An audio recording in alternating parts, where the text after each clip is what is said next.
અયુક્ત કામકારેણ ફલે શક્તો નિબધ્યતે સર્વકર્માણિ મનસા સંન્યાસાસ્તે સુખં વસે નવદ્વારે પુરે દેહી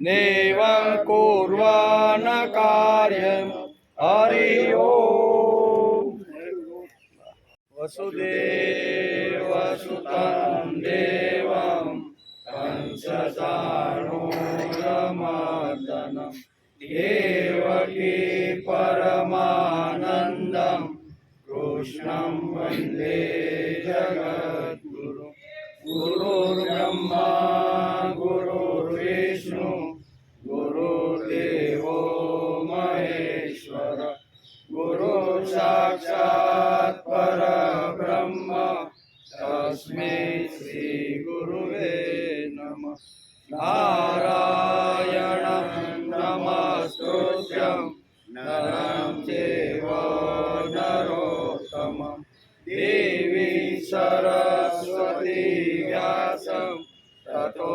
જયમુદીરય તતો જયમુદીરય.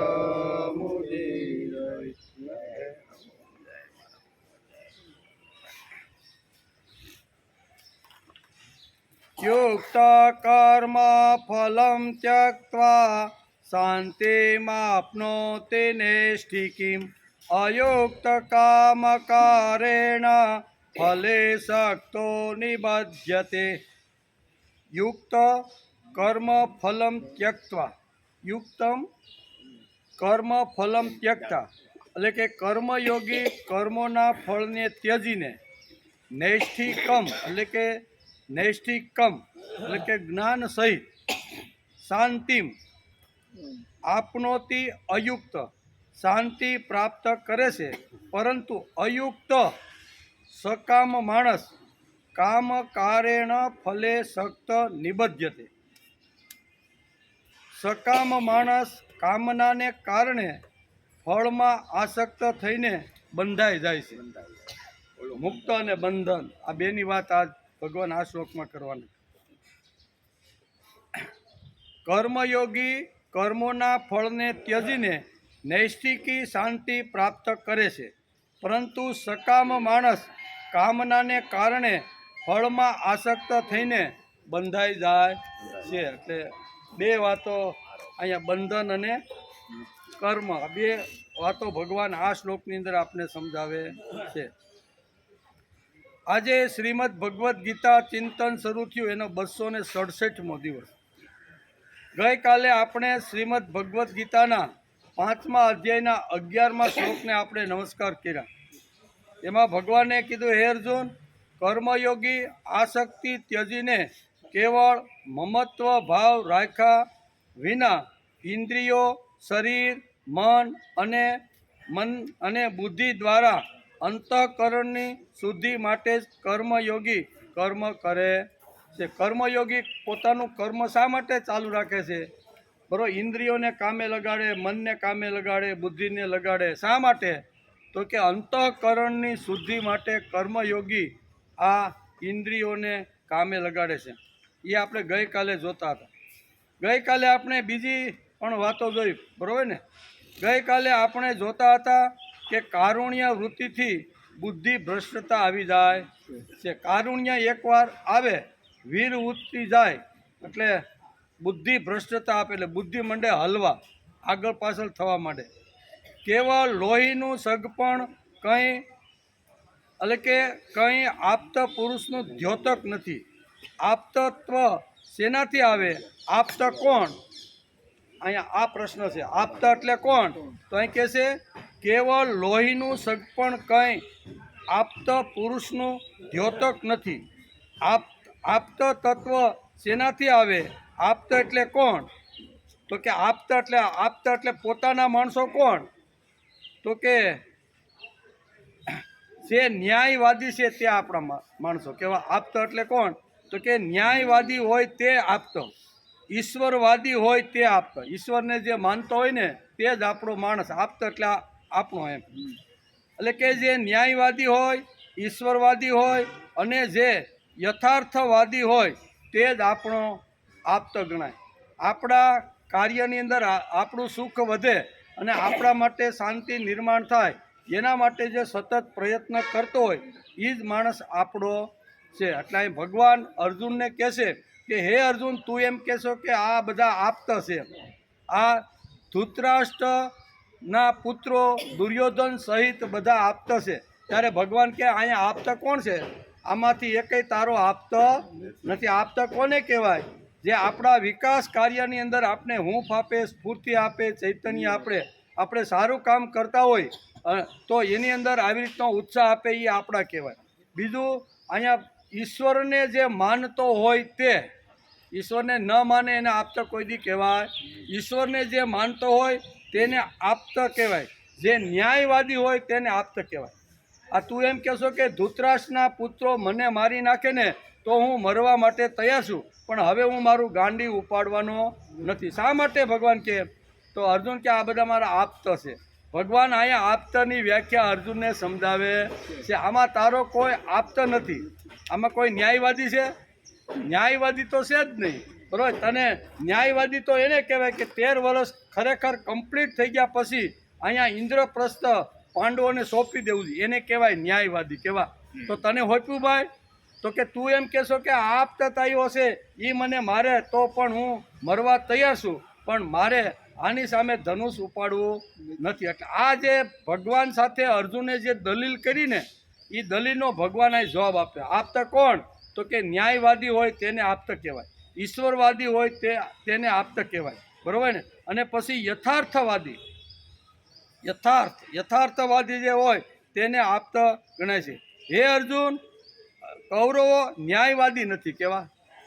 ન્યાયવાદી હોય તો એનો ઇન્દ્રપ્રસ્થ ન્યાયવાદી હોય તો, કારણ કે જુગતું રમતી વખતે આ બધા નીતિ નિયમો ઘડાના હતા, એ નીતિ નિયમો પ્રમાણે પાળવાનો પ્રયત્ન કરવો જોઈએ કે નહીં? તો એ ન્યાયવાદી કહેવાય. એટલે ભગવાન એને સમજાવે છે કે કૌરવો ન્યાયવાદી નથી. કૌરવો ન્યાયવાદી નથી એમ કે જે, એટલે કે કૌરવો ન્યાયવાદી નથી, કૌરવો ઈશ્વરવાદી કે યથાર્થવાદી પણ નથી. તેથી તે આપ્ત હોઈ જ શકતા.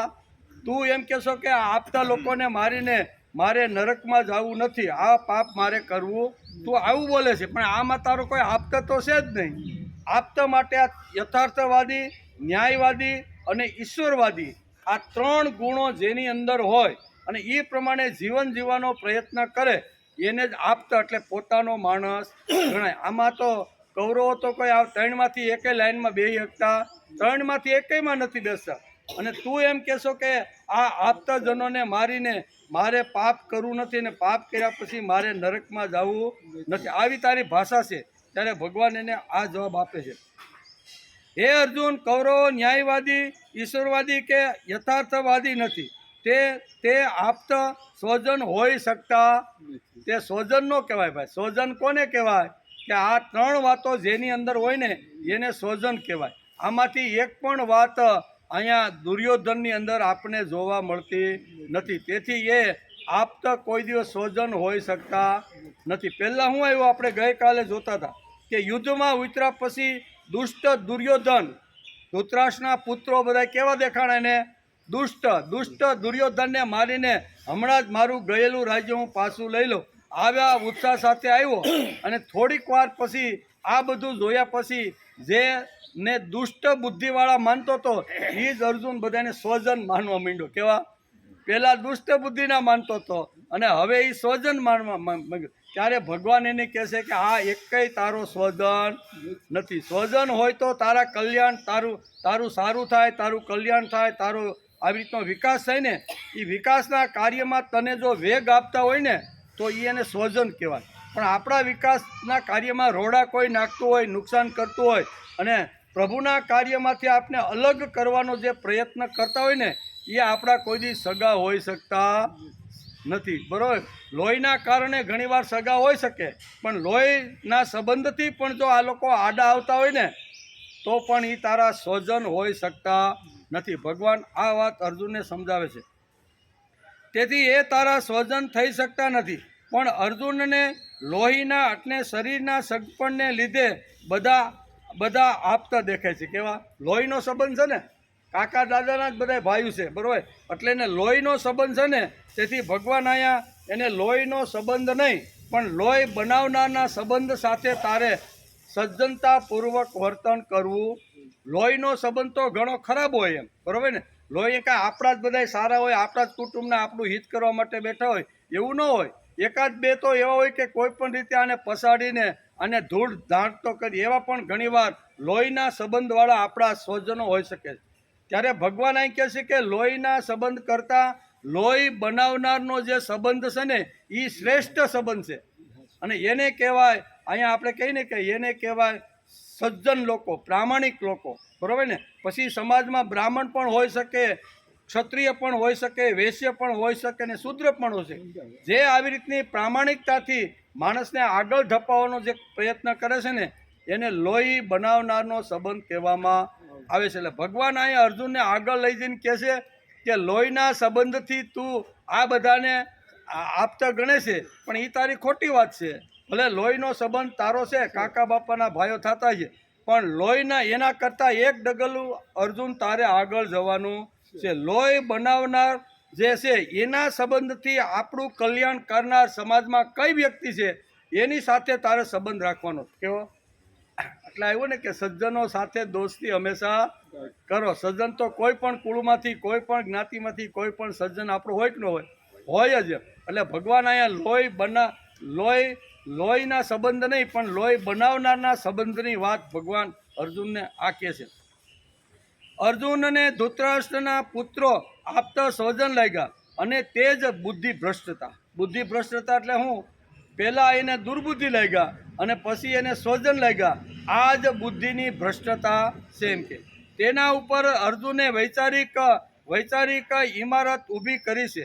તે કહે છે કે કુલ ધર્મ, જાતિ ધર્મ, નીતિ ધર્મ અને વર્ણ ધર્મ, આ ચારે ચાર ધર્મ હું લડીશ ને અને આ બધાને જો મારીશ ને તો ચારે ચાર જે ધર્મો છે ને એ સારે ચાર ધર્મો ખલાસ થઈ જશે. કોણ દલીલ કરે છે? અર્જુન. કોની સામે કરે છે? ભગવાનની સામે દલીલ કરે છે કે ભગવાન આ મારા આપ્ત છે અને આપ્તને જો મારું ને તો આ બધા જાતિ ધર્મ છે, નીતિ ધર્મ છે, વર્ણ ધર્મ છે અને કુલ ધર્મ, આ ચાર પ્રકારના જે ધર્મો છે ને હે ભગવાન, આ ચાર પ્રકારના ધર્મો પૃથ્વી ઉપરથી નષ્ટ થઈ જશે એવું આ દલીલ કરે છે. ત્યારે વિભિન્ન શક્તિના, વિભિન્ન ઈચ્છાના અને માણસને એકત્ર લાવીને તેમની વચ્ચે એક રાગતા નિર્માણ કરીને જીવન ચલાવવા માટે કોઈક વ્યવસ્થા નિર્માણ કરેલી હોય છે એમ ભગવાન કહે છે. લોહીનો સંબંધ નહીં પણ લોહી બનાવનારના સંબંધે સજ્જનો સાથે દોસ્તી કરી અને એને નજીક લાવી અને એને આપતા ગણવાનો પ્રયત્ન કરવો જોઈએ. લોહી બનાવનાર જે ભગવાન છે ને, લોહી બનાવનાર, લોહીનો નહીં પણ લોહી બનાવનારના સંબંધથી સજ્જન લોકો સાથે હંમેશા આવી રીતનો સંગ રાખવાનો એમ ભગવાન કહે છે. તેના માટે જ કુલ, જાતિ, સમૂહ વગેરે ઊભા કરવામાં આવે છે. વિભિન્ન પ્રમુખ વાત એટલે કે લોહીનું શરીરી સગપણ નથી પણ લોહી બનાવનારનું સગપણ માણસે ધ્યાનમાં રાખવું જોઈએ. કાકા દાદાના હોય તો પણ ઘણીવાર આપણી વિરુદ્ધમાં આવીને ઊભા રહ્યા. સારા કામની અંદર ઘણીવાર આવી રીતના વિઘ્નો પણ ઘણીવાર ઊભા કરતા હોય છે. આપણે ઘણીવાર ઘણા પ્રસંગોમાં આપણે એવી રીતનું જોઈએ છીએ. સારા કામમાં વિઘ્નો નાખવાવાળા હોય છે. વિભીષણ સારો હતો, ભક્ત હતો, બરાબર ને? પણ છતાંય એના જ ભાઈઓ એને વિઘ્ન નાખીને કીધું કે તારી અમને જરૂર નથી એમ કરી મારી હટાવીને એને અને લંકામાંથી દૂર ફેંકવાનો પ્રયત્ન કર્યો. પોતાનો સગો ભાઈ હોવા છતાં સત્કાર્યમાં જેને સહકાર ના આપે એને કોઈ દિવસ આપતો ગણવામાં આવતો નથી. આપતા કોણ? મારા કલ્યાણ, મારા વિકાસ, મારે જે કાંઈ સારું કામ હાથમાં લઈને બેઠો છું એમાં મને ઉત્સાહ, સ્ફૂર્તિ, ચૈતન્ય આપે ને તે જ આપતા ગણવામાં આવે છે. નહીંતર ઘરની અંદર પણ ઘણીવાર આવી રીતની ઘટનાઓ બનતી હોય છે. તેથી અહીં ભગવાન કહે છે કે લોહીનો સંબંધ નહીં પણ લોહી બનાવનારનો જે સંબંધ છે ને એ સમજવાની અહીંયા તારે જરૂર છે એમ કરી અને ભગવાન એને આ સમજાવે છે. બીજી વાત, બધાના હૃદયમાં એક જ ભગવાન સર્જનહાર બેઠો છે.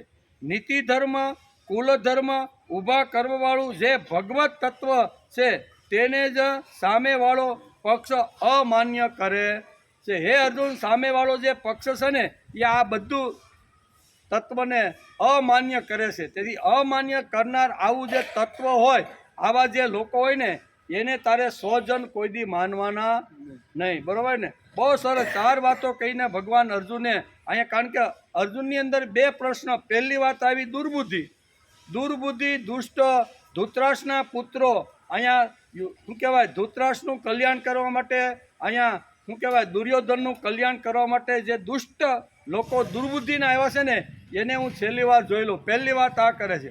અને ગયા પછી હાથમાં ધનુષ બાણ લઈ રથમાં બેસીને મધ્ય ભાગમાં ગયો ત્યારે એને બધા સોજન લાગવા માંડ્યા. 2 વાતો એકના એક બુદ્ધિમાં પેલું શું આવ્યું, દુષ્ટ, અને પછી થોડીક વાર પછી એ જ બુદ્ધિમાં શું આવ્યું, સોજન આવ્યું. એટલે ભગવાન કહે છે આ તારી દુષ્ટ બુદ્ધિને દૂર કરી અને તું અંદર વિશ્વને ચલાવવાળી શક્તિ તારી અંદર આવીને બેઠી છે, તો તારે આ લોકોને આવી રીતના દુર્બુદ્ધિ સમજીને એની સાથે તારે વ્યવહાર કરવો જોઈએ. કારણ કે એ ભગવાન ઈશ્વરને માનતા નથી, ન્યાયને માનવાવાળા નથી. એટલે જે ઈશ્વરવાદી ન હોય, ન્યાયવાદી ન હોય અને જે યથાર્થવાદી ન હોય એની સાથે કોઈ દિવસ સંબંધ રાખવાનો નહીં. ઉડાડ, હાથમાં બાણ લે, ઊભો થા અને આના બધાના ડોકા કાંઈ. તું સ્વજન માનશે ને એ તારા સ્વજન નથી. ભલે લોહીનો સંબંધ હશે પણ એ તારા સ્વજન નથી. કારણ કે તમને હેરાન કરવામાં આણે કંઈ પણ બાકી રાખ્યું નથી. છેલ્લા શ્વાસ સુધી પાંડવો આ જગતમાંથી ખલાસ થાય અને હસ્તિનાપુર અને આવી રીતની ગાદીઓ કાયમ માટે અમારી પાસે રહે ને એના માટે આ આતતાઈઓએ જબરજસ્ત પ્રયત્ન કર્યો છે. તેથી તારા નથી. તું સ્વજન કહેશો ને કે આવા સ્વજનોને મારીને મારે જાતિ ધર્મ, કુળ ધર્મ, વર્ણ ધર્મ આ મારે ખલાસ કરવા નથી. આવી દલીલ ભગવાનની જોડે જ્યારે કહેશે ને ત્યારે ભગવાન એને સ્વજન કોણ અને આપ્ત કોણ અને અઆપ્ત કોણ છે એ 2 વાતો ભગવાન અહીંયા સમજાવે છે. બીજી વાત, બધાના હૃદયમાં એક જ ભગવાન સર્જનહાર બેઠો છે. નીતિ ધર્મ કુલ ધર્મ ઊભા કરવાવાળું જે ભગવત તત્વ છે તેને જ સામેવાળો પક્ષ અમાન્ય કરે છે. દુર્યોધનને ભગવત તત્વને અમાન્ય કરી દીધું. હસ્તિનાપુરની ગાદી મારા બાપની છે, મારી છે, એમાં ભગવાનની મને કાંઈ જરૂર નથી. એટલે ભગવાનને જેણે અમાન્ય કરી દીધા છે એવા લોકો તારી સામે આવીને ઊભા છે. એટલે ભગવાનને ન માનવાવાળા તત્વને તો આ જગતમાંથી હાંકીને ખલાસ જ કરવા જોઈએ. જે ભગવાનને માનતો નથી, ભગવાનની જે સત્તા છે એની બિલકુલ જેને ખેવના નથી ને આવા લોકો મરવા જ જોઈએ એમ ભગવાન અર્જુનને કહે છે. બીજી વાત, શ્રી કૃષ્ણને એમ લાગ્યું કે મૂળ તત્વ અમાન્ય કર્યા પછી કુલ ભ્રષ્ટતા ઊભી થશે અને ભ્રષ્ટ તત્વજ્ઞાન વધતું જશે. આ ડરથી ગીતાની અમૃત વૃષ્ટિ શરૂ થઈ છે.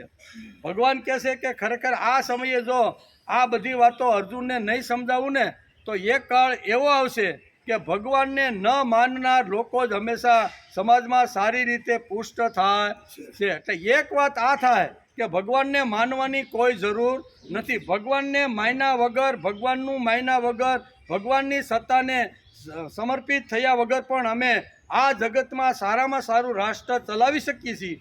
એકવાર જો તું આ યુદ્ધની અંદર હારી જાય અને કૌરવો જો આ યુદ્ધમાં જીતી જશે ને તો કાયમને માટે લોકો એમ જ કહેશે કે અમને ભગવાનની કાંઈ જરૂર નથી. માટે ઉઠ, આ જે વિચાર લઈને બેઠા છે ને આ વિચારધારાને તારે ખલાસ કરવાની છે. કેટલી લાંબી દ્રષ્ટિથી ભગવાન એને સમજાવે છે. શું સમજાવે છે કે ઈશ્વરવાદી લોકો હોવા છતાં અહીંયા ઈશ્વરને ન માનવાવાળા લોકો વિજયી થયા. એનું કારણ કે ભગવાનની અમને કાંઈ જરૂર નથી એવી હજારો વર્ષ સુધી સમાજમાં એક ઘડ પડી જાય અને લોકો ભગવાનથી જુદા થઈ જશે. તેથી ભગવાનથી જુદા ન થાય એટલા માટે અર્જુનને ભગવાન આગ્રહ કરીને કહેશે તું જો નહીં લડીશ તો આ કૌરવો છે ને એ સત્તાધીશ બની જશે અને હજારો વર્ષ મને ભગવાનની કાંઈ જરૂર નથી ને એવું સમાજમાં એક વાત દ્રઢ થઈ જાય. એટલે આ વાતને જો દ્રઢ ન કરવા દેવી હોય તો ઊઠ, ઊભો થા, હાથમાં બાણ લે અને આ આતતાઈઓને બધાને ખલાસ કર. તું જેને તારા સ્વજન માને છે ને એ આમાંથી એકેય તારો સ્વજન નથી. હોય તો તારા કલ્યાણ માટે કોક તો વાત કરે ને, પણ આમાં કોઈ કલ્યાણની ભાષા તો બોલતું જ નથી. તેથી આની સ્પષ્ટતા આ શ્લોકની અંદર કરવામાં આવી છે. અહીંયા સુધી આપણે આવ્યા. આજે આપણે શ્રીમદ ભગવદ્ ગીતાના 5મા અધ્યાયના 12મા શ્લોકનો આજે આપણે અભ્યાસ કરવાનો છે. એમાં ભગવાન કહે છે, યુક્ત કર્મ ફલમ ત્યક્ત્વા શાંતિમાપ્નોતિ નૈષ્ઠિકમ અયુક્ત કામકારેણ ફલે શક્તો નિબધ્યતે. કર્મયોગી કર્મના ફળને ત્યજીને નૈષ્ઠિકી શાંતિ પ્રાપ્ત કરે છે, પરંતુ સકામ માણસો કામનાને કારણે ફળમાં આસક્ત થઈને બંધાઈ જાય છે. કર્મના ફળની અંદર આસક્તિ રાખીને કોઈ કર્મ કરે તો એ કર્મ ફળની અંદર બંધાઈ જાય છે. તેથી અનાસક્તની વાત આપણે ઘણા શ્લોકોથી આપણે 7મા શ્લોકથી શરૂઆત કરી. 7 થી 12, આજ 12મો શ્લોક છે. 7 થી 12 શ્લોકની અંદર ભગવાને અહીં શું કીધું કે સાંખ્ય યોગી અને કર્મયોગીના લક્ષણો આ 7 થી 12 એટલે 6 શ્લોકની અંદર ભગવાને સમજાવવાનો પ્રયત્ન કર્યો. બંને વાતો એ આજે છેલ્લા શ્લોકની અંદર ભગવાન આ સાંખ્ય યોગી અને કર્મયોગીના લક્ષણો કેવા હોય એ 6 શ્લોકની અંદર ભગવાને સમજાવવાનો પ્રયત્ન કર્યો. આજે એ શ્લોક છેલ્લો છે એટલે છેલ્લા શ્લોકની અંદર ભગવાન આ 2 વાતોને સાથે લઈને આપને સમજાવવાનો પ્રયત્ન કરે છે. આ અધ્યાયના 7 થી 12 શ્લોકમાં ભગવાન સાંખ્ય યોગી અને કર્મયોગીના લક્ષણો તથા તેમનો મહિમા ગાયો છે તે આપણે સમજવાનો પ્રયત્ન 6 થી 12 શ્લોકમાં. કેટલા? 7 થી 12 એટલે 6 શ્લોક. 7 થી 12 શ્લોકની અંદર આ વાતો આપણે સમજવાનો પ્રયત્ન કર્યો. આ શ્લોકમાં પ્રથમ ભગવાને યુક્ત શબ્દ વાપર્યો છે. કેવો? આ 12મા શ્લોકની શરૂઆતમાં ભગવાને યુક્ત પહેલો શબ્દ શું વાપર્યો? યુક્ત કર્મ ફલમ ત્યક્ત્વા. યુક્ત શબ્દ વાપર્યો છે. આ શ્લોકમાં ભગવાને પ્રથમ યુક્ત શબ્દ વાપર્યો છે. યુક્ત કોણ? જે ઇન્દ્રિય, મન, બુદ્ધિને સ્વતંત્ર કેળવી રાખે છે અને જુદા જુદા પણ રાખી શકે છે તેના માટે યુક્ત શબ્દ વાપર્યો છે. ઇન્દ્રિયોને સ્વતંત્ર જે માણસ પોતાના જીવનમાં રાખી શકે, બરાબર, જ્યારે પેલી વાણીની એટલે આપણી 5 ઇન્દ્રિયો છે ને એમાં મન, બુદ્ધિ અને ઇન્દ્રિયો અને શરીર, આ 4 વાતો આપણે ગઈકાલે જોતા હતા. એની અંદર મનને પણ અલગ રાખી શકે, બુદ્ધિને પણ અલગ રાખી શકે, ઇન્દ્રિયોને પણ જે અલગ રાખી શકે ને એના માટે યુક્ત શબ્દ ભગવાને અહીંયા વાપર્યો. જ્યારે જેની જરૂર એકલી પણ કામ કરી શકે અને સંયુક્ત મળીને સાથે પણ કામ કરી શકે છે. તેથી આ શ્લોકમાં પ્રથમ ભગવાને યુક્ત શબ્દ વાપર્યો છે. યુક્ત કોણ? જે ઇન્દ્રિય, મન કે બુદ્ધિને સ્વતંત્રતા કેળવી રાખી શકે, જુદા રાખી શકે તેના માટે યુક્ત શબ્દ ભગવાને આ શ્લોકની અંદર વાપર્યો છે. મનને પણ ઇન્દ્રિયો જોડે રાખવાનું નહીં, એમ, બરાબર ને? એટલે મનને એકાગ્ર એકલું મન પણ આ કામ કરી શકે છે એમ ભગવાને કહેવાનું છે. જેની આવી રીતની એટલે કે પાર્ટીશન કરતા, ભાગલા પાડતા આવડ્યું હોય તે જ કર્મ ફલમ ત્યક્ત્વા. બીજો શબ્દ ભગવાને વાપર્યો છે કર્મ ફલમ ત્યક્ત્વા. 3 એટલે કે એનું મન હોય, બુદ્ધિ હોય અને ઇન્દ્રિયો, આ 3ને અલગ અલગ રીતે વાપરતા જેને આવડે, બરાબર ને, એ અહીં શું કહે છે?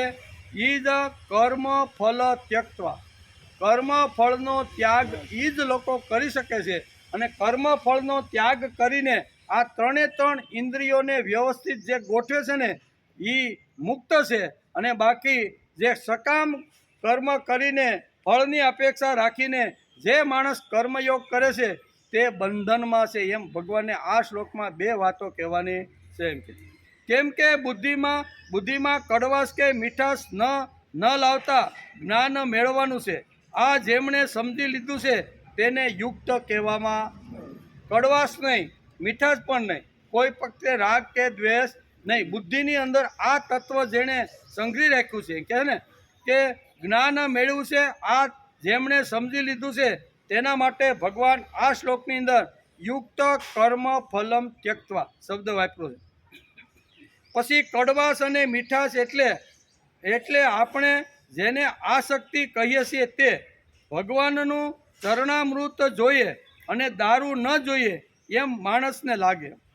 બે વાત છે, ગમે ન ગમે, જોઈએ ન જોઈએ, એવું ઘણીવાર બુદ્ધિની અંદર ઘણીવાર અથડામણ થતી હોય. હું જાવું નહીં જાવું, ખાવું નહીં ખાવું, આજ એકાદશી છે ને ભજીયા બનાવ્યા છે ને બરોબર ઉપવાસ કર્યો છે, ખાવું કે ન ખાવું, એ મનની અંદર જ્યારે થાળીમાં 2-3 ટાઈપના નવા સરસ મજાના ભજીયા આવે ને બાજુની થાળીમાં, ત્યારે માણસના મનમાં એવું થાય કે ન થાય, ખાવ કે ન ખાવ, હાલો ને આજે આઈટમની નોમ અડધી છે ને આજે ભાંગી નાખ્યું મહેમાન, આવતીકાલે તો સેજી કે આવતીકાલે તો એ મન શું કહેવાય ગડમથલ ન કરે ને એની વાત ભગવાન અહીં કરે છે. એકવાર સામે આવી રીતનું શું કહેવાય ભોગ અથવા આવી રીતનું વસ્તુ આવી, અને વસ્તુ આવ્યા પછી ખાવ ન ખાવ, જાવ ન ખાવ, ગમે ન ગમે, એની ગડમથલ આપણી બુદ્ધિની અંદર શરૂ થઈ જાય. એ બુદ્ધિ જે છે એ બુદ્ધિની અંદર જે ગડમથલ શરૂ કરી શકતો નથી ને, એના માટે ભગવાને યુક્ત શબ્દ વાપર્યો. ગમે તે પરિસ્થિતિ આવે પણ મારે ત્રણને અલગ રાખવાના. મન છે, મનને જ્યાં લઈ જવાનું છે ત્યાં જ જાય. બુદ્ધિની અંદર જે શુદ્ધ પવિત્ર વિચારો નાખવાના છે તે જ નાખે. મનને જે સારા સંકલ્પ વિકલ્પ કરવાના છે, આ ત્રણને અલગ અલગ રીતે રાખવી અને એ રીતે જીવન જીવવાનો જે પ્રયત્ન કરે છે ને, એના માટે ભગવાને આ શ્લોકની અંદર યુક્ત કર્મ ફલ ત્યક્તવા આવો પહેલો શબ્દ ભગવાને વાપર્યો છે. તેથી કડવાશ અને મીઠાશ એટલે આપણે જેને આસક્તિ કહીએ છીએ તે ભગવાનનું ચરણામૃત જોઈએ અને દારૂ ન જોઈએ. આપણે ભગવાને બરોબર અક્કલ બુદ્ધિ આપી છે, બે વસ્તુ સામે આવે તો આ વસ્તુ મને જોઈ છે. ભગવાનના ચરણમાંથી આવેલું જે અમૃત છે એને આપણે ચરણામૃત કહીએ. શું કહીએ? ભગવાનના ચરણમાંથી જે કાંઈ આવ્યું છે એના આપણા માટે અમૃત બની જાય. તેથી એના માટે એક શબ્દ છે ચરણામૃત. એ ચરણામૃત મને જોઈ છે પણ મને દારૂ જોતો નથી. એટલે આ લાઇક એન્ડ ડિસલાઇક અંગ્રેજીમાં બે શબ્દો છે. તેથી આ દારૂ ન જોઈએ એમ માણસને લાગે. જોઈએ ન જોઈએ આ જ્યાં સુધી ઊભું થાય ત્યાં સુધી માણસ કર્મ ફલ ત્યક્તવા એટલે કે કામ કરી શકવાના નહીં. મગજની અંદર આ બે વસ્તુ બુદ્ધિમાં જ્યાં સુધી આ ચાલતી હોય બે વસ્તુ, ત્યાં સુધી માણસ સત્કર્મ કરી શકે નહીં. સત્કર્મ કર્યા પછી ફળની અપેક્ષા રાખ્યા વગર સારું આવે કે ખરાબ આવે બંનેને સ્વીકારવાની માણસની તૈયારી હોવી જોઈએ. એમ કે જોઈએ ન જોઈએ આ જ્યાં સુધી ઊભું થાય ત્યાં સુધી માણસ કર્મ ફલ ત્યાગતા કામ કરી ન શકે. તેથી જ ઇન્દ્રિયો મન બુદ્ધિમાં આ જુદાઈ એટલે કે જુદાઈની અપેક્ષા છે. જુદા કરતાં આવડવું જોઈએ અને આ રમત છે. હું જુદા કરતાં આ વસ્તુ આવડી જુદું ત્રણેયને જુદા કરતાં માણસને આવડવું જોઈએ. આ બધાને સમજણપૂર્વક યુક્તિથી છૂટા કરી શકે તે યુક્ત માણસ કહેવાય. એ જ તેનું કૌશલ્ય છે, એ જ તેનો યોગ છે. યોગ કર્મસુ કૌશલમ ભગવાન ગીતામાં બહુ સ્પષ્ટતા કરી છે. યુક્ત માણસ કોણ?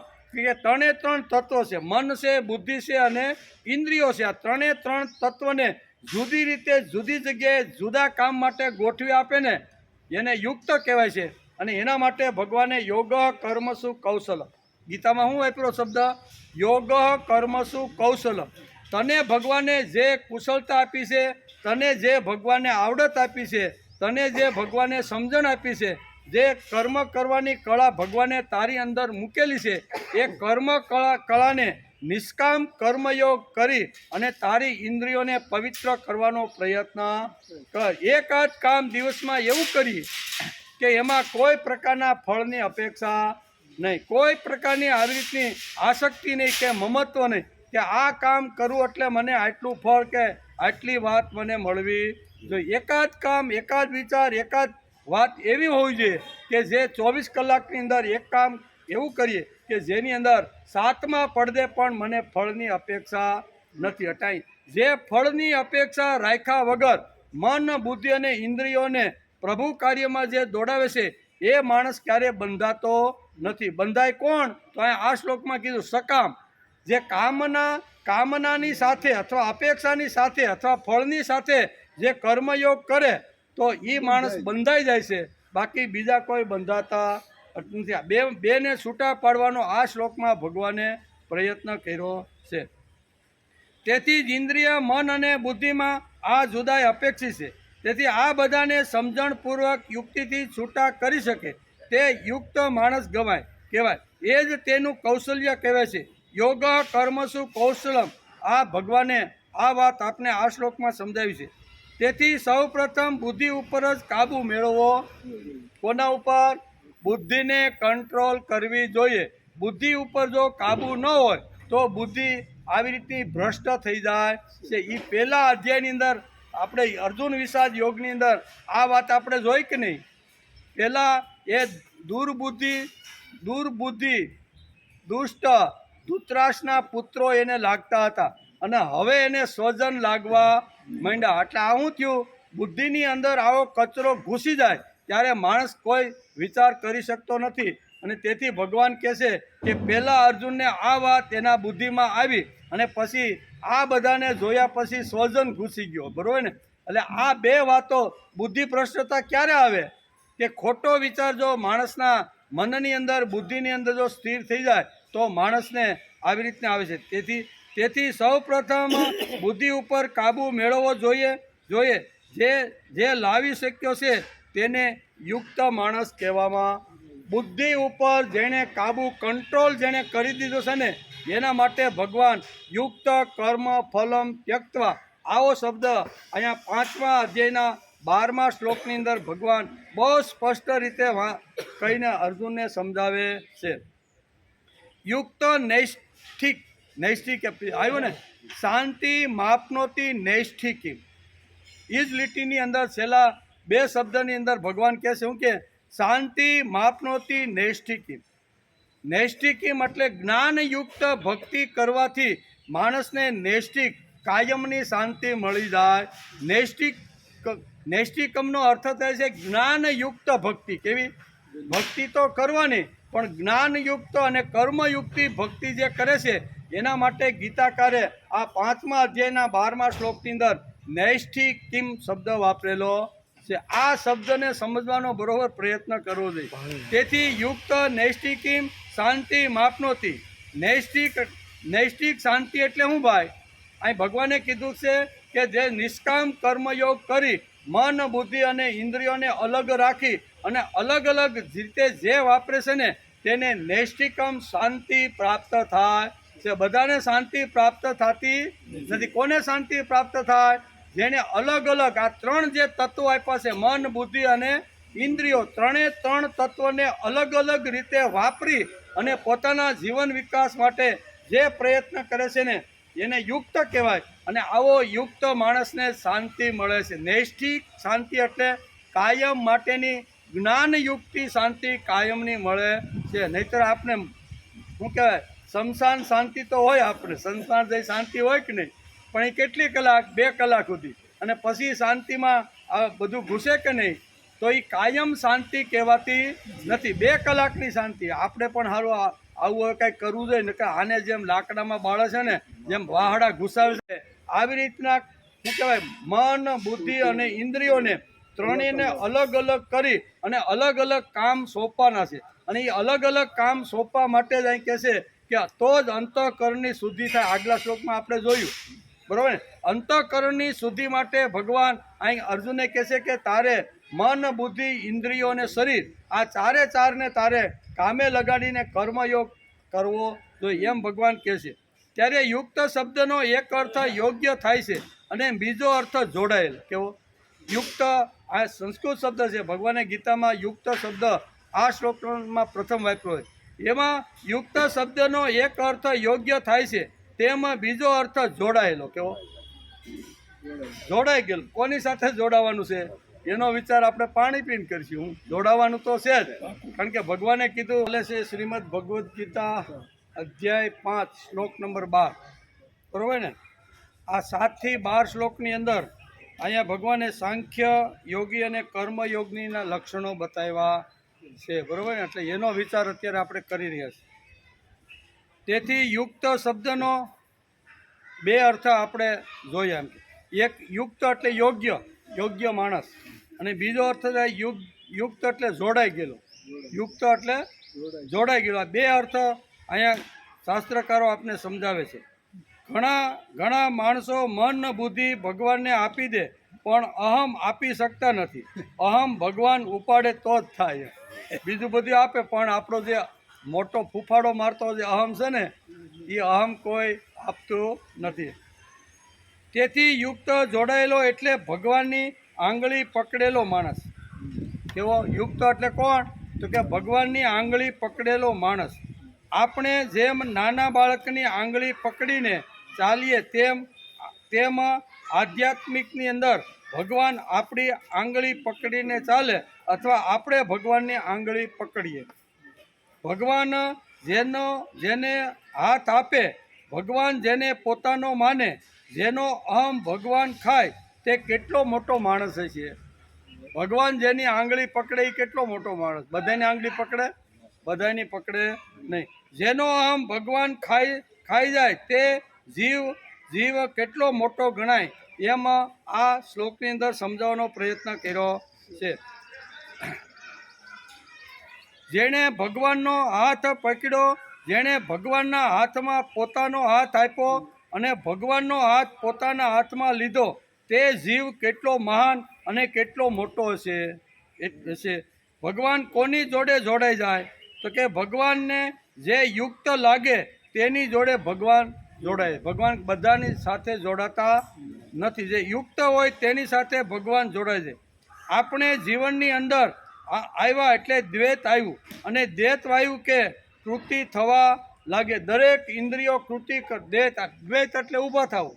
સૂતા હતા ત્યારે આપણે અદ્વૈત એટલે નાનું મૃત્યુ, એમ બરાબર. નાના મૃત્યુને અદ્વૈત કહે છે, અને જાગીને સમાજમાં આપણે જે કામ કરીએ ને એને દ્વૈત કહેવામાં આવે છે. દ્વૈત અદ્વૈત આ બે શબ્દ આપણા શાસ્ત્રની અંદર લખ્યા છે. એટલે આપણે જેવા ઉઠ્યા પછી પશ્યન શૃણવન, કેવું? પશ્યન શૃણવન સ્પર્શનમ જીઘ્રમ શ્વસનમ ગચ્છનમ સ્વપ્નમ શ્વસનમ પ્રલપન વિસૃમન વિસૃજન ગૃહ્યમ ઉન્મિષમ અને નિમિષમ.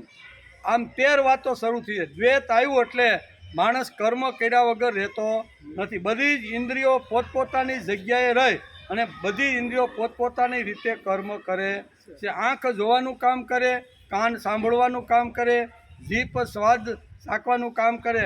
આ બધી 13 પ્રકારની જે વાત ભગવાને આગળના શ્લોકમાં જે કરી હતી, એ જ વાત અહીં ભગવાન સમજાવે છે. કે ભગવાન કહે છે કે માણસ જાગે એટલે એનું દ્વૈત શરૂ થઈ જાય છે. દ્વૈત એટલે જોવું, ખાવું, પીવું, ઊંઘવું, આ જે બધું છે ને એ દ્વૈતની અંદર આવે છે. તેથી દ્વૈત અને અદ્વૈત. અદ્વૈત એટલે માણસનું જે મૃત્યુ થાય અથવા ઊંઘ, આ બે વસ્તુ છે. કાં તો માણસ ઊંઘી જાય અથવા માણસનું લાંબા કાળ ભોગવી અને મૃત્યુ થાય, કાયમને માટે જાય છે. એના માટે અદ્વૈત શબ્દ શાસ્ત્રકોરે વાંચ્યો છે. શ્વાસોશ્વાસ પણ એક કૃતિ છે. કૃતિની પાછળ હેતુ હોવો જોઈએ. એકાદ માણસ ઊંઘમાં ચાલતો હોય તો પણ તેને કૃતિ ગણાતી નથી.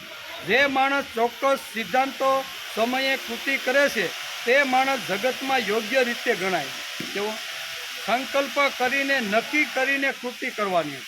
કે ભાઈ વર્ષની અંદર મારે શ્રીમદ ભગવદ્ ગીતાના આટલા 5 શ્લોક કે 10 શ્લોક કે 25 શ્લોક એવો સંકલ્પ બેસતા વર્ષના દિવસે માણસે કરવો જોઈએ કે આખા વર્ષની અંદર મારે આટલું કામ કરવાનું છે. સંકલ્પ રાખી અને પછી જે કામ કરે ને એની શાસ્ત્રની અંદર કિંમત છે.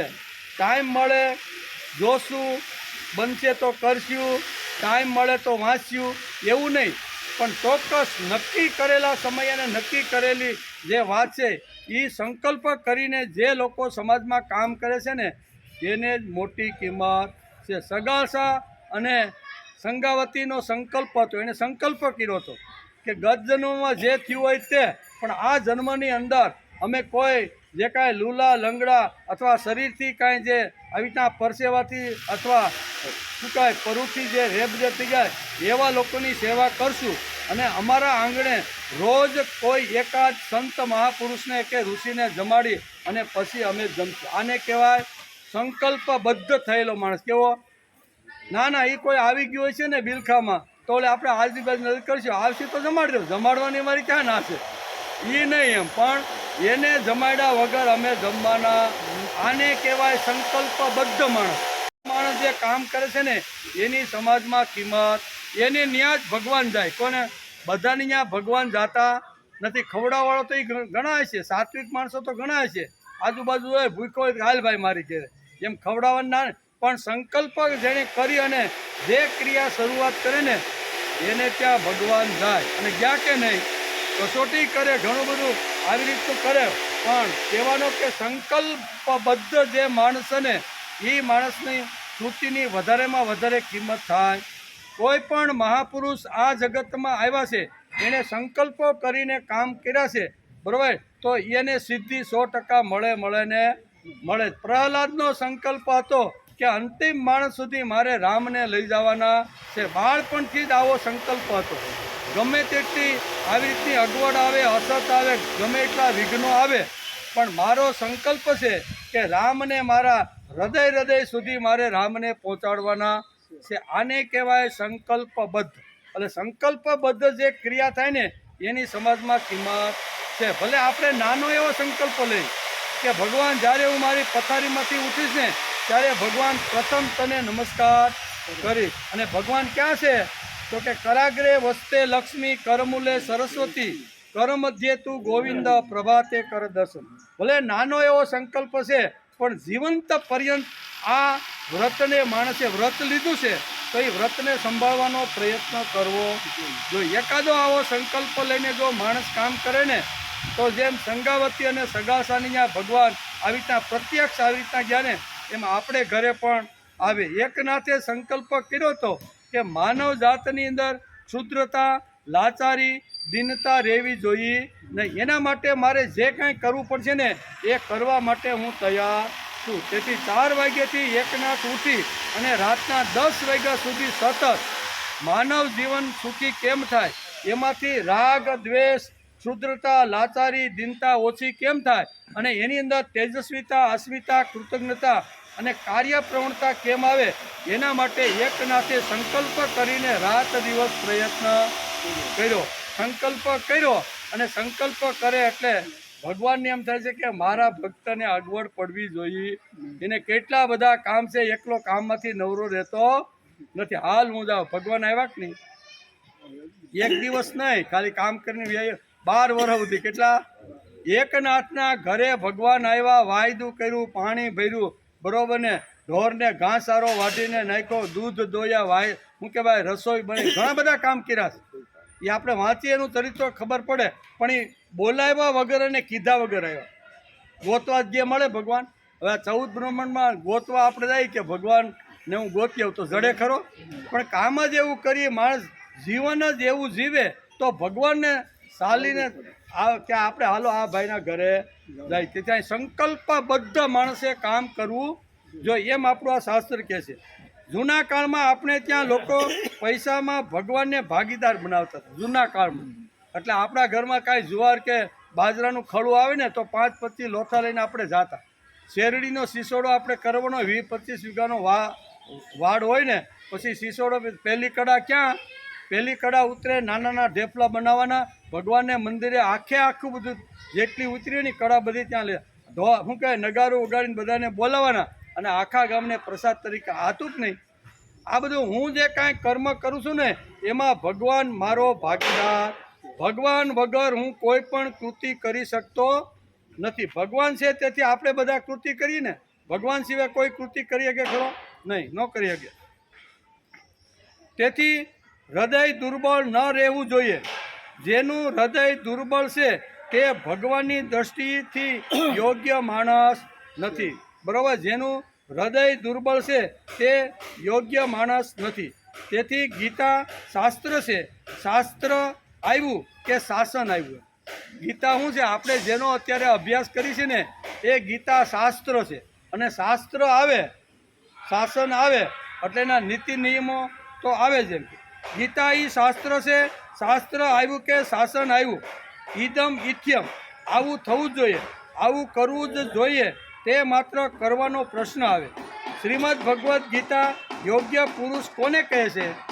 બધાને ગીતા યોગ્ય પુરુષ કહેતી નથી. ભગવાન યોગ્ય પુરુષ આ ગીતામાં જ વર્ણન કર્યું છે કે ભગવાન યોગ્ય પુરુષ, મારો માણસ આ જગતમાં કોણ છે? યોગ્ય પુરુષ એટલે મારો માણસ કોણ ભાઈ? દુનિયામાં તો અબજોની સંખ્યા છે, પણ એમાં મારો કોણ? એમ ભગવાન ઉપર બેઠા બેઠા બધું જો. શ્રીમદ ભગવદ્ ગીતા યોગ્ય પુરુષ કોને કહે છે? ગીતાની 3 આજ્ઞાઓનું જે પાલન કરે છે ને તેને યોગ્ય પુરુષ કહેવામાં. 3 આજ્ઞા ગીતાએ તો ઘણું કીધું છે, પણ આખા 700 શ્લોકમાં આપણે જોઈને તો ભગવાને 3 આજ્ઞા અર્જુનને આપી છે. 3 આજ્ઞાનું જે પાલન કરે તેને યોગ્ય પુરુષ કહેવાય. અને આવો જે યોગ્ય પુરુષ છે એની સાથે ભગવાન પરણી જાય. કોની સાથે? ભગવાન. અહીંયા બહુ સરસ એ 3 જે ભગવાને અહીંયા આજ્ઞા આપી છે આખા માનવ જાતિ, એ 3 આજ્ઞા બરોબર જો આપણે સમજી લઈને તો શ્રીમદ ભગવદ્ ગીતા આપણે સમજાઈ જાય અને આપણે પણ યોગ્ય પુરુષ બનવું છે એવું આપણે લાગે. તેથી શ્રીમદ ભગવદ્ ગીતા યોગ્ય પુરુષ કોને કહે છે? ગીતાની 3 આજ્ઞાઓનું પાલન જે કરે ને તેને યોગ્ય પુરુષ કહેવામાં આવે છે. ગીતાએ 3 આજ્ઞા આપી છે. કેટલી? શાસન આવ્યું, શાસ્ત્ર આવ્યું, એટલે શું કહેવાય? બંધન આવ્યું. અને બંધન આવે તો જ માણસનો વિકાસ થાય. આ વડલાનો વિકાસ થયાનું કારણ શું છે? એણે પૃથ્વી માતાનું બંધન સ્વીકાર્યું છે, તેથી એનો વિકાસ થયો કે નહીં? આ સામે પીપળો છે એનો વિકાસ શા માટે થયો? તો કે પૃથ્વી માતાનું બંધન સ્વીકાર્યું તેનો વિકાસ થાય. ના ના, આપણે તો સ્વતંત્ર છીએ. નર્મદા નાકીના વડલો જવા માંડે તો હું કહી જાય કે નહીં કે ના ના ભાઈ આપણે તો સ્વતંત્ર સહી, પણ કોઈનું બંધન સ્વીકાર્યા વગર વિકાસ થતો નથી. તેથી ગીતાએ આગ્રહ રાખ્યો છે કે 3 વાતોનું બંધન માણસને હોવું જોઈએ, એમ આગ્રહપૂર્વક કહે છે. તેથી ગીતાની પહેલી આજ્ઞા કઈ છે? તો કે ક્ષુદ્રમ હૃદયમ દૌર્બલ્યમ ત્યક્તો તિષ્ઠમ પરંતપ. આ ભગવાનની પહેલી આજ્ઞા છે. શું છે? ક્ષુદ્રમ હૃદયમ દૌર્બલ્યમ ત્યક્તો તિષ્ઠન પરંતપ. આ ભગવાને પહેલી આજ્ઞા સમજાવી છે. આ આજ્ઞાનું પાલન જેને ભગવાનના બનવાનું છે, ભગવાનનો પુરુષ બનવાનું છે, ભગવાનના સાથે જોડાવાનું છે ને એને આ પ્રથમ આજ્ઞાનું પાલન કરવું જોઈએ. આ આજ્ઞામાં ભગવાને શું કીધું? તો કે ક્ષુદ્રમ હૃદયમ દૌર્બલ્ય, કે હે અર્જુન, તારા હૃદયમાંથી ક્ષુદ્ર જે વિચારો, હલકા વિચારો, નબળા વિચારો આવ્યા છે એને તું ફેંકી દે. કે ક્ષુદ્રમ હૃદયમ દૌર્બલ્ય, હે અર્જુન, તારા હૃદયની અંદર આવો દુર્બળ વિચાર, નકામો વિચાર, નકામો કચરો ક્યાંથી ઘૂસી ગયો? ક્ષુદ્ર એટલે કચરો. હું કોઈના મગજમાં ખોટો જો કચરો ઘૂસી જાય તો ભગવાન આપણે આ આજ્ઞા આપે છે. ક્ષુદ્રમ હૃદયમ દૌર્બલ્યમ ત્યક્તો તિષ્ઠમ પરંતપ. હે પરંતપ, હે પૃથ્વીને તપાવનાર, તું જ્યારે ગાંડી હાથમાં લેશો ને ત્યારે બધા રાજાઓના ખળવાટ મચી જાય છે. અને એવો તું અર્જુન, અને આવા અર્જુનની અંદર આ ક્ષુદ્ર હલકો વિચાર ક્યાંથી આવ્યો? તેથી દરેક માણસની અંદર કોઈ હલકી વાત, હલકો વિચાર, હલકી જો કાંઈ આવે ને તો એને ફેંકી દેવાનો માણસે પ્રયત્ન કરવો જોઈએ. એ ફેંકી અને એની સાથે તેજસ્વી અને અસ્મિતાયુક્ત વિચાર દાખલ થાય ને એવો માણસે પ્રયત્ન કરવો જોઈએ. આ ભગવાનની આજ્ઞા છે. ભગવાન શું કહે છે? ક્ષુદ્રમ હૃદયમ દૌર્બલ્ય. તારે મનની અંદર, હૃદયની અંદર દુર્બળ જે વિચાર આવ્યો છે, કચરો આવ્યો છે, આવો ખરાબ જે તે કીધું ને એને તારે ફેંકી દેવાનો છે. ભગવાન આપણે અર્જુનને તો આજ્ઞા કરી છે, પણ ભગવાન આપણને આ આજ્ઞા દ્વારા સમજાવે છે કે માણસની અંદર નબળો વિચાર, નબળું કર્મ કે નબળું કોઈ પણ વાત હોવી જોઈએ નહીં. તેથી હૃદય દુર્બળ રહેવું ન જોઈએ. જેનું હૃદય દુર્બળ છે તે ભગવાનની દ્રષ્ટિથી યોગ્ય માણસ નથી. જેનું હૃદય દુર્બળ છે તે ભગવાનની દ્રષ્ટિથી યોગ્ય માણસ નથી. યોગ્ય માણસ કોણ? જેણે હૃદયમાં આવેલી દુર્બળતા, કચરો ફેંકી દીધો અને અસ્મિતા, ભાવયુક્ત અને તેજસ્વીતા જેણે લાવવાનો પ્રયત્ન કર્યો એ જ મારો માણસ છે, એમ ભગવાન કહે છે. બીજી વાત, હૃદયની અંદર દુર્બળતા છે ત્યાં સુધી ભગવાન ત્યાં બેસવાનો નથી. હું હૃદયમાં જ્યાં સુધી કચરો છે ત્યાં સુધી ભગવાન ત્યાં બેસવાનો નથી. આપણી જ વાત કરો ને, આપણે કોઈ જગ્યાએ ગયા હોય અને કચરો પડેલો હોય, કોઈ જગ્યાએ ગાયનું સાણ છે, બીજું કાંઈ કચરો મળમૂત્ર પડેલું હોય, તો આપણે અહીંયા બેસીએ? આપણે બેસતા નથી. તો આપણા શરીરની અંદર, હૃદયની અંદર જો કચરો પડેલો હોય તો આપણા હૃદયમાં ભગવાન આવીને બેસે? આ સીધું સાધું ગણિત છે. આપણે પણ આવા કચરામાં બેસતા નથી. આપણી પાસે કોઈ સાધન હોય તો સાફ કરી, ઉડાડી, આમ કરીને પછી પાથરણું રાખીને આપણે બેસીને. આપણે પણ કચરા ઉપર કે ગંદી વસ્તુ ઉપર બેસતા નથી. તો હૃદય સિંહાસન ઉપર જો રામને જો બેસાડવાના હોય તો એ કચરો હોય તો રામ આપણા હૃદયમાં આવીને બેસે? રામ કોઈ દી આપણા હૃદયમાં આવીને બેસે નહીં. હૃદયમાં શુદ્ધ, પવિત્ર, દિવ્ય આવી રીતનો વિચાર અથવા આવી રીતનું જીવન હોય તો ભગવાનની બેઠક ત્યાં બરોબર જામે છે. તેથી કહે છે કે હૃદયની અંદર દુર્બળતા છે ત્યાં સુધી ભગવાન ત્યાં બેસવાના નથી. રડતો માણસ કૃષ્ણ ભગવાનને કે રામને ગમતો નથી. બરોબર? આવો રડતો માણસ ગમે? પાકો ઘડો હોય તો જ ભગવાનને ગમે. આપણે હોળીના દિવસે આપણે બધાને ખબર છે કે હોળીના દર્શન કરવા આપણે જઈએ છીએ ત્યારે શું થાય? આપણે નાળિયેર લેતા જઈએ અને નાળિયેર લઈ અને હોળી જ્યારે પ્રગટે ત્યારે આપણે એમાં નાળિયેર નાખી 2-5 મિનિટ કે અડધો પોણો કલાક આપણે ત્યાં રહી, આપણે જોઈ કે આ નાળિયેર પાકી ગયું છે કે નહીં, એટલે વાહડે લઈને આપણે બહારું કાઢીને જોઈ કે ભાઈ હજી તો આ કાચું છે, તો હું કંઈ પાછું ભઠ્ઠીમાં નાખી કે નહીં. એમ ભગવાન પણ આવી રીતનું જોવે કે આ ભાઈની બરોબર માટલું પાકું છે કે કાચું. જો કાચું હોય તો પાછા એને પુનરપી જનનમ પુનરપી મરણ, પાછા એને આ જગતની અંદર પાછા ચક્કડીમાં 84 લાખ યોનિમાં ફેરવો. ભગવાન પણ પાકું માટલું હોય તેનો સ્વીકાર કરે છે. કાચું રહી ગયું હોય તો હોળીમાં આપણે પાછું હળામ કરી નાખી કે કેમ ભાઈ હજી નાળિયેર મારું કાચું છે. એમ ભગવાન પાકા માટલાને અથવા પાકા નાળિયેરને આપણે જેમ સ્વીકારી છીએ એમ ભગવાન પણ આકે છે. તેથી જે માણસ દુર્બળ રહેતો હશે તે ભગવાનને મેળવવાનું તો બાજુમાં રહ્યું, પણ જીવન પણ સારી રીતે જીવી શકતો. હૃદય સિંહાસન ઉપર જો કચરો ભરેલો હશે હૃદયમાં તો ભગવાન મેળવો તો બાજુમાં રહ્યો, પણ માણસ સારી રીતે પણ જીવી શકતો નથી. તેથી હૃદયને શુદ્ધ કરવાનો, પવિત્ર કરવાનો માણસે પ્રયત્ન કરવો જોઈએ. તેથી અંતઃકરણથી જે શુદ્ધ થયેલો છે ને તેને પાપ લેપાયમાન કરતું નથી. જેમ કમળની પાંખડીની અંદર પાણી ભીંજવી શકતું નથી ને, એમ અહીં કર્મયોગી જે આવો છે ને એને આવી રીતનું કર્મ લેપાયમાન કરી શકતું નથી. આગળ આપણે જોયું આ બધી વાતો ભગવાન ઉદાહરણો આપીને આપણે ઘડવા માટે, આપણું જીવન સુંદર બને ને એટલા માટે ભગવાન પ્રયત્ન કરે છે. તેથી ક્ષુદ્ર, દુબળો, હલકો માણસ ભગવાનને ગમતો નથી. આખી ગીતા કોઈ બેઠક ઉપર જો ઊભી હશે તો આ જ છે. 3 જે આજ્ઞા ભગવાને આપી છે ને એ 3 આજ્ઞાઓ ઉપર આખી ગીતા ઊભી.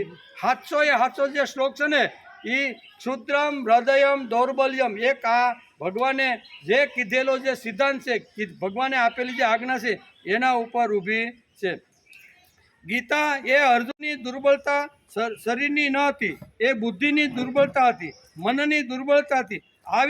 આવી ગયેલી દુર્બળતાને કાઢવા માટે ભગવાને ઠેર છેલ્લા 18મા અધ્યાય સુધી જવું. એક હૃદયમાં દુર્બળ જો આવી રીતની કામના જો ઘૂસી જાય તો એને કાઢવા માટે ઘણા બધા ભગવાને પ્રયત્ન કર્યા, ઘણા બધા એંગોલોથી સમજાવવાનો પ્રયત્ન કર્યો. અમારું શાસન બહાર, એટલે કે અમારું શાસન બહાર બેસીને નહીં, અંદર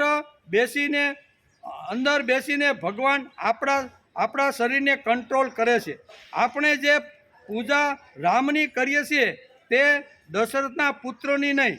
એ તો 10,000 વર્ષ પહેલાં શરીરથી તો વયા ગયા, શરીરમાં જેણે આખા શરીરને તો એ તો ગયો.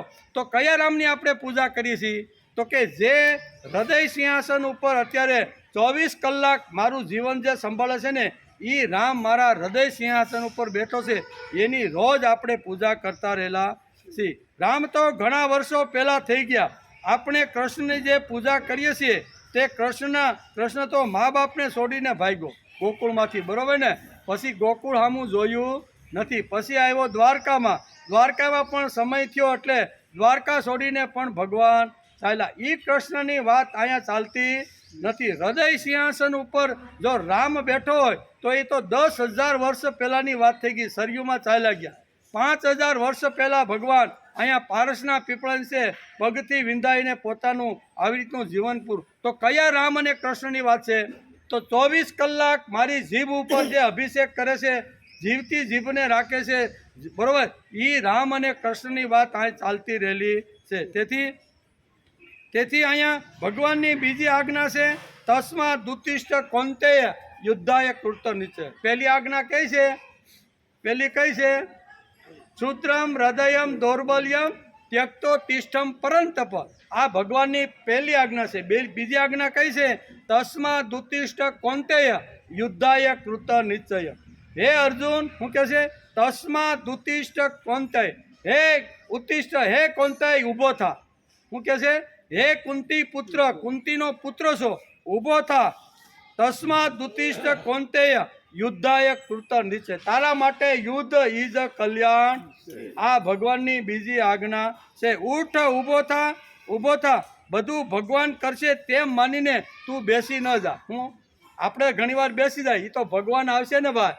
આપણે કાંઈ સારા કામ કરવાની જરૂર નથી. ભગવાને તો ગીતામાં કહી દીધું છે કે હું આ જગતની અંદર જ્યારે શું કહેવાય અધર્મની જ્યારે ફેલાવો થશે ત્યારે ધર્મની સ્થાપના કરવા માટે યુગે યુગે હું આવીશ. આપણે બેહોની શાંતિથી. ઘણીવાર આ શ્લોક વાંચીને ઘણા લોકો બેસી જાય છે. ભગવાન એમ આવતા નથી. તેથી આ કર્મયોગનો સિદ્ધાંત ભગવાને 3 અને 5મા અધ્યાયની અંદર અહીં કર્મયોગની વાત તો આ બધી સમજાવે છે. જીવન એ એક લડાઈ છે. Life is A challenge meet it. અંગ્રેજીમાં શું કહે? Life is challenge meet it. કે જીવન એ એક પડકાર છે, એને ઝીલી લેવો પડકાર છે. એમાં તો સુખ દુઃખ, યશ અપયશ, પત્ની સાથે ન બને, છોકરા સાથે ન બને, ઘણીવાર ધંધા સાથે ન બને, ઘણું બધું આવું સમાજની અંદર રહેવાય પડકાર છે. એ પડકારને માણસે ઝીલી લેવો જોઈએ. ગીતાની 3જી આજ્ઞા છે, તસ્માદ યોગી ભવાર્જુન. શું કે? હે અર્જુન, તસ્માદ યોગી ભવાર્જુન. હે અર્જુન, એકવાર બધું છોડી અને તું તસ્માત યોગી એટલે જોડાઈ જાય. એકવાર તું મારી સાથે જોડાઈ જાય તો તારા બધા જ કર્મ અથવા બધાની જવાબદારી હું ઉપાડી લઉં છું. જેમ બાળક માના કેડ ઉપર બેઠું હોય, 2-4 કિલોમીટર હાલવાનું. જૂના કાળમાં દાદા પાંડુરંગ શાસ્ત્રી આ દ્રષ્ટાંત આપીને સમજાવવા માગે છે.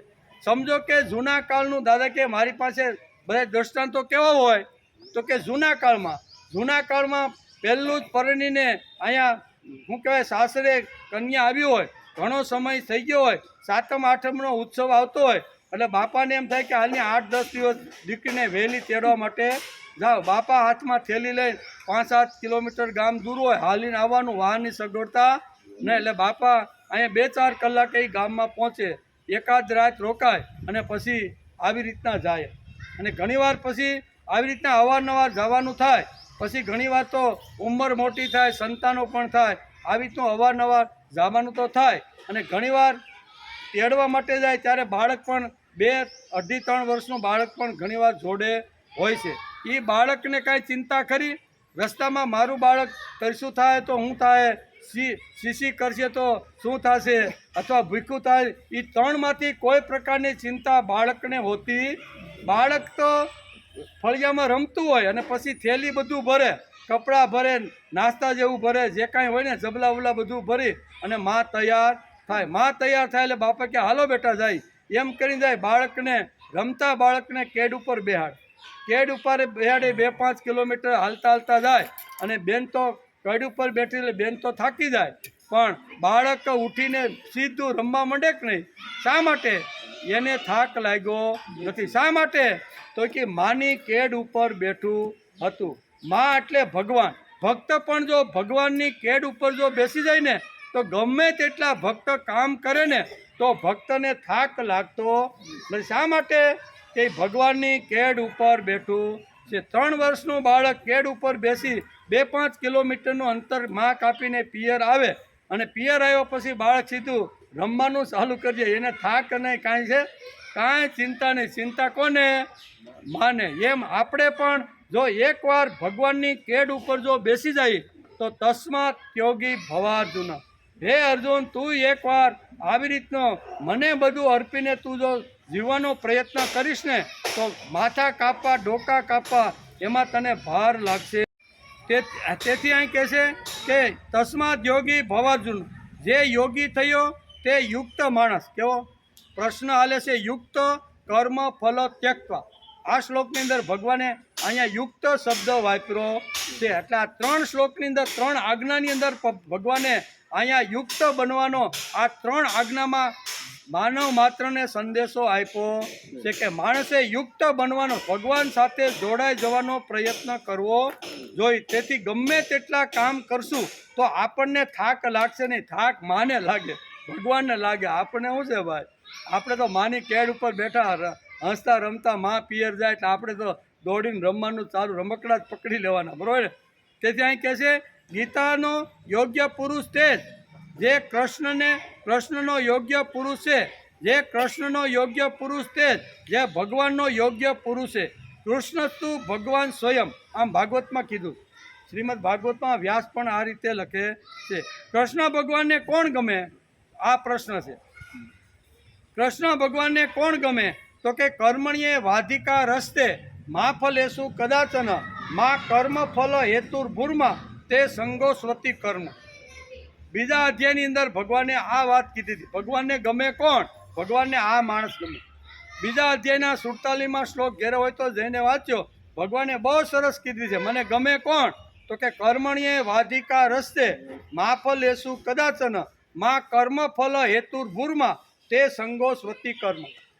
જે સતત મને ધ્યાનમાં રાખીને કર્મયોગ કરી અને કોઈ પણ પ્રકારની ફળની અપેક્ષા રાખ્યા વિના સતત કર્મયોગ જે કરતો રહેલો છે ને એ માણસ મને ગમે છે. બીજા અધ્યાયના 47માં શ્લોકમાં ભગવાને આ બધી વાતો લખી રાખી છે. તેથી કર્મણીય વાધિકા રસ્તે આવો વિકાસ જેણે સાધ્યો છે તે સાધ્યો છે. કેવો વિકાસ?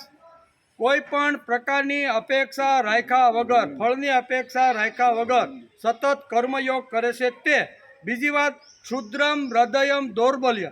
જેણે હૃદયમાંથી હલકી વાત, નબળો વિચાર, કચરો જેણે કાઢી નાખ્યો છે તે ક્ષુદ્ર વિચારને હૃદયની અંદર જેણે પ્રવેશ કરવા દીધો નથી તે ભગવાનને ગમે. બીજો કોઈ ગમે એવા તમે આ કપડાં કાઢી લો ને ભગવા કપડાં પહેરી લો, રુદ્રાક્ષને મોટી મોટી માળા આવડા તમે અહીં રાખો અને પછી એ પાછા બહાર ક્યાં અને અહીંથી એટલું મોટું તિલક કરો એટલે ભગવાનને તમે ગમી જાઓ. ભગવાનને ગમવા માટેનું ભગવાનને આ વાત કરી રાખી છે. શેમાં કરી રાખી છે? ભગવાન કે મને ગમે કોણ? તો કે જેણે જે જીવે પોતાના હૃદયમાંથી ક્ષુદ્ર, હલકા અને તુચ્છ અને નકામા વિચારો જેણે ફેંકી દીધા છે, બરાબર, આ માણસ મને બહુ જ ગમે છે. આમાં ક્યાં કપડાં બદલાવાની વાત આવી? અહીંયા ક્યાં કાશીથી રામેશ્વર ટીલા કરે એ મને ગમે? ક્યાં મોટી મોટી રુદ્રાક્ષના પાળાવાળી માળા ફરીને ફરતો હોય અને શરીરમાં અનેક જગ્યાએ આવા ટીલા ટપકા કરતો હોય? આવું તો ભગવાને ન કીધું. ભગવાન કોને ગમે? ભગવાનને કોણ ગમે? તો ભગવાન પોતે જ કહેશે કે આ 4 વાતો કીધી છે. કર્મણીય વાધિકા રક્ષે, પછી ક્ષુદ્રમ હૃદયમ દૌર્બલ્યમ, પછી તસ્માત યોગી ભવાર્જુન અને ઉત્તિષ્ઠ. આ 4 જેણે જીવનમાં લાવવાનો પ્રયત્ન કર્યો ને આ મારો માણસ છે એમ ભગવાન બહુ યુક્ત છે. મૂળ વસ્તુ આ 10મા અધ્યાયના 12મા શ્લોકમાં પ્રથમ શ્લોકની અંદર યુક્ત શબ્દ ભગવાને વાપર્યો છે. યુક્ત એટલે કોણ? તો યુક્ત એટલે આમાં કાંઈ હલકું, આમાં કાંઈ છે અઘરું? હૃદયમાં નબળો વિચાર ન રાખતા તેજસ્વી વિચારને અંદર પ્રવેશ કરાવવો જોઈએ. તેથી યુક્ત માણસને નૈષ્ઠિકી શાંતિ મળે. કેવી? યુક્ત જે માણસ જે ભગવાનની સાથે જે જોડાઈ ગયો છે ને એને આ ભગવાને બીજો શબ્દ નૈષ્ઠિકીમ, ઘેરે જઈને કીધું નૈષ્ઠિકીમ શબ્દ વાતો. નૈષ્ઠિકીમ એટલે જ્ઞાનયુક્ત શાંતિ. કેવી? જ્ઞાનયુક્ત. એકવાર શાંતિ આવી જાય પછી એની ઉપર સુખ આવે, દુઃખ આવે, યશ મળે, અપયશ મળે, હાનિ થાય, લાભ થાય, ગમે તે થાય પણ એને નૈષ્ઠિક શાંતિ મળી. શા માટે? એ માણસ યુક્ત થઈ ગયો છે અને જ્ઞાનની સાથે જોડાઈ ગયો છે. જ્ઞાનની સાથે જોડાયેલો જે યુક્ત માણસ છે તેને ગમે તેવા સંકટભર્યા સમય આવે ને તો પણ એને નૈષ્ઠિક શાંતિ મળે છે. એમ આ શ્લોકની અંદર ભગવાન આ રીતે સમજાવે છે. તેથી યુક્ત માણસને નૈષ્ઠિક શાંતિ એટલે કે જ્ઞાનયુક્ત શાંતિ મળે. તે પોતાના પગે ચાલતો જ નથી. કોની કેડ ઉપર બેઠો છે? ભગવાનની કેડ. ભક્ત ભગવાનની કેડ ઉપર બેઠો. ભગવાનના પોતે પ્રહલાદ, નારદ, પરાશર, પુંડરી કોના કેડ ઉપર બેઠા હતા ભાઈ? આટલું મોટું 1000 વર્ષ સુધી અહીંયા પ્રહલાદે શાસન કર્યું છે. બાપો ગયો ને હિરણાક્ષપને માર્યા પછી રાજગાદી ઉપર કોણ આવ્યું?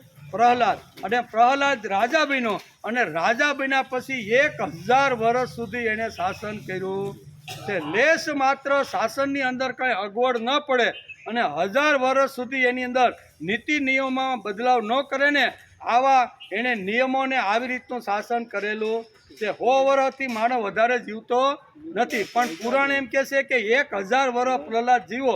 એનો અર્થ પ્રહલાદ રાજા થયા પછી 1000 વર્ષ સુધી એના કાયદામાં ફેરફાર ન કરવો પડ્યો. આવું શાસન એણે કરેલું. પુરાણ વાંચતા સમજતા આવડવું. અમે 1000 વર્ષ પ્રહલાદ જીવો એટલી તો કેવડો લાંબો થયો છે ને કેટલું થયું એવી વાત નથી. જીવવાનું તો 100 જ વર્ષ છે, પણ 1000 વર્ષ સુધી કાયદામાં ફેરફાર. અને આપણે 1947માં આઝાદ થયા, કાયદા ઘડવાની શરૂઆત કરી અને આ શું કહેવાય 2026માં તો કેટલાય કાયદાનો ઉથલ પાથલ ને કેટલાય જ્ઞાન કેટલા. હવે આટલા વર્ષની અંદર જો આટલા કાયદામાં ફેરફાર થતો હોય તો કેટલી લાંબી દ્રષ્ટિ રાખીને પ્રહલાદે આવું નિયમ કર્યો છે કે 1000 વર્ષ સુધી કાંઈ બદલાવાની જરૂર પડે. તેથી યુક્ત છે. તેથી અયુક્તનો એક બીજો અર્થ થાય છે કર્મને વાધિકા રચાય. બીજો શબ્દ બીજી લીટીમાં વાપર્યો છે અયુક્ત. ઘેરે જઈને ખોલ્યો. અયુક્તનો અર્થ થાય છે કર્મણીએ વાધિકા રસ્તે. કર્મ કરું છું પણ ફળની અપેક્ષા રાખ્યા વગર કર્મ કરું છું. તેથી ભગવાન આ શ્લોકમાં અર્જુનને કહે છે કે કર્મમાંથી છૂટવા માટે કર્મ છોડી દેવું એના જેવી બીજી કોઈ મૂર્ખાઈ નથી. તું કર્મ છોડીને ભાગ્યો છો. ભગવાન શું કહે છે કે કર્મ છોડીને ભાગવું ને એ તારી મૂર્ખાઈ છે. ભગવાન તો એને મૂર્ખ કીધો છે કે તારા જેવો દુનિયામાં આવો કોઈ મૂર્ખ નથી. તું તે ધનુષ બાણ ફેંકીને ભાગ્યો ને તું મૂર્ખો છો એમ. તેના કરતાં તજજ્ઞ એક્સપર્ટ થઈને સમજીને કર્મ કર. તને ભગવાને જે કળા યોગ કર્મ શું કહું જે કળા આપી છે એમાં એક્સપર્ટ બની જા, એમાં એકો બની જા. તું જેમાં બ્રાહ્મણ ક્ષત્રિય વૈશ્ય શૂદ્ર જે કાંઈ એમાં એકો બની અને તું કામ કરવા લાગીશ તો તને કર્મ લેપાયમાન થશે ને. આમ આ શ્લોકની અંદર કીધું. તેથી ભગવાને 5મા અધ્યાયના 7 થી અહીંયા 12 શ્લોકમાં અહીંયા સાંખ્ય યોગી અને કર્મયોગીના લક્ષણો આ બંનેનો મહિમા ભગવાને આ 6 શ્લોકની અંદર સમજાવ્યો છે. તે 6 શ્લોકને આપણે આપણી બુદ્ધિ પ્રમાણે સમજવાનો પ્રયત્ન કર્યો. આ માણસનો વિકાસ છે. આ ગીતાનો તજજ્ઞ માણસ છે. આ તજજ્ઞ થયેલો માણસ કેવી રીતે રહે છે તેનું સુંદર વર્ણન ભગવાને 13 થી 16 શ્લોકની અંદર કર્યું છે. કેવું આ માણસ કેવી રીતે રહે છે. આવતીકાલથી 13 થી કેટલા 16 એટલે 4 શ્લોકની અંદર હું કહ્યું તે માણસ કેવી રીતનો રહે છે તેનું સુંદર વર્ણન ભગવાને 13 થી 16 શ્લોકમાં ભગવાને કર્યું છે.